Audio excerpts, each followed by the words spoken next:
Texas A&M University's president, Dr. Walter Wendler, recently made a blog post that stirred up some controversy online and on campus. Thanks for joining us. The topic is what he defines as safe sex. In fact, the blog post has garnered so much attention that Dr. Wendler has since issued an apology. KAMR Local 4's Maggie Glenn has that story. It's what's topping our news tonight at 10. President Wendler's blog post included his opinion on safe sex, which some feel was not inclusive, especially to the LGBTQ community. It stated in part that, quote, "The safest occurs between a husband and wife in a drug-free, lifelong monogamous relationship." It goes on to mention some statistics about the use of condoms that others refute. In the blog itself does have inaccuracies in reporting about how the safety of condoms.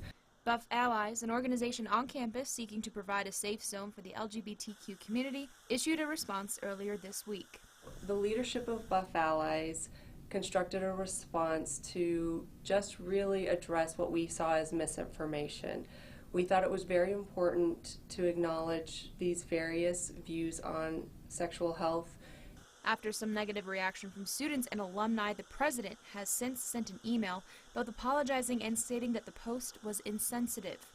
The group's faculty coordinator says she thinks the post would not have received as big of a negative reaction if he had used a different medium. I don't think there's anything wrong with having personal opinions. As we've talked about, I think it's how it's expressed.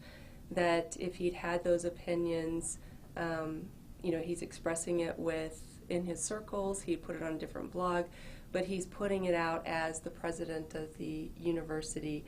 Drumheller adds that all administrators at the university, not just Dr. Wendler, need to acknowledge that they have a lot of stakeholders they are serving.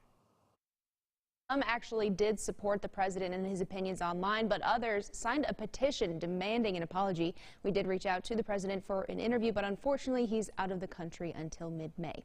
Live in studio, Maggie Glenn, KAMR Local 4 News. Jackie. Maggie, thank you. We have that full blog post, Buff Allies response, and the president's email apology all posted for you on our website right now, myhighplains.com.